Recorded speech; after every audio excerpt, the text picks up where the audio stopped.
Are there errors in the Qur'an? Though Muslims often argue for the divine origin of the Qur'an on grounds that no error, alteration, or variation has touched its copy since its inception, such a view does not accurately represent the facts. While it is indeed correct to say that the Qur'an of today is a nearly perfect copy of its 7th century counterpart, the notion that these copies reflect the exact words as handed down by Muhammad is becoming increasingly problematic.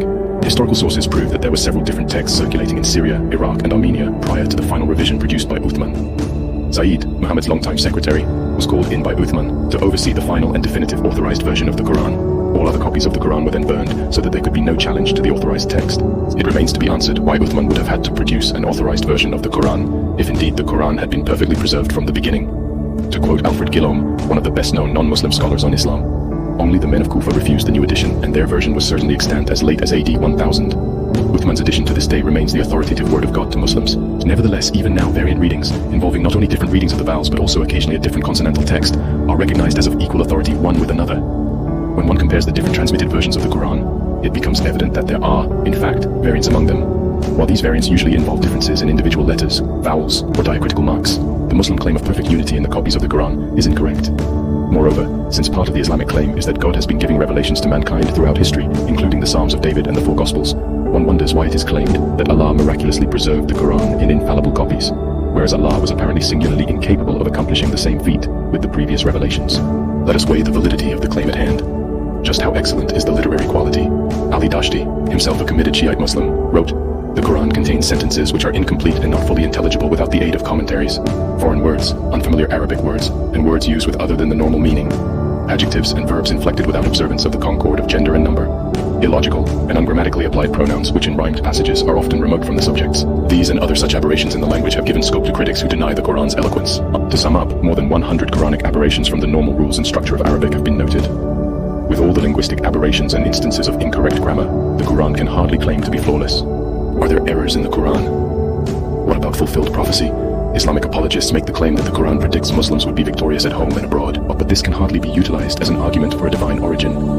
The prediction that Muslims would be militarily victorious is not very impressive. Not only is the time between these predictions and their subsequent fulfillment almost nil, but some argue the prediction of Islamic victory is better understood as a pre-battle victory speech from Muhammad to boost the morale of his troops. Islamic prophecy does not even come close to the level of the prophecies in the Bible, many of which were written hundreds of years in advance, such as the prediction that Jesus would be born in Bethlehem. Are there errors in the Qur'an?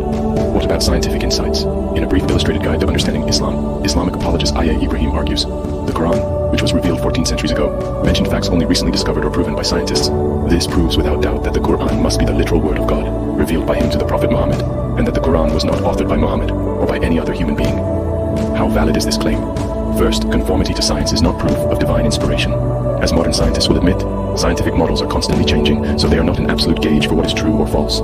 Second, there are some highly suspect scientific statements in the Qur'an which are ignored by modern Islamic apologists. For example, Surah 23:14 makes the claim that human beings are formed from a clot of blood. Surah 18:86 claims that the sun sets in a spring of murky water. Clearly, even if the claims with respect to scientific insights were valid, the above statements would immediately falsify any such notion of divine inspiration. Are there errors in the Qur'an?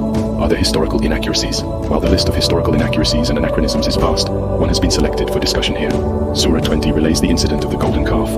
In Surah 20, 85, 88, 95 we read, He said, "We have tempted thy people since thou didst leave them. The Samaritan has led them into error. Then Moses returned, and we cast them, as the Samaritan also threw them, into the fire. Moses said, And thou, Samaritan, what was thy business?" Now let us consider this for just a moment. How can a Samaritan have led the Israelites astray at the time of Moses, when the city of Samaria was founded by King Omri about 870 BC?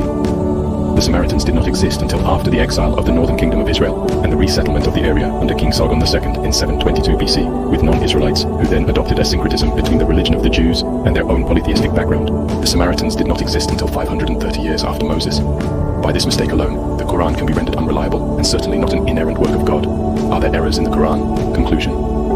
Having outlined just a handful of many problems and difficulties pertaining to the Qur'an as a divinely inspired work, we are all but forced to reject the Islamic claim that the Qur'an represents an error-free word of God to humanity. When a similar standard is applied to the Bible, the result is self-vindicating, for the Bible emerges flawless.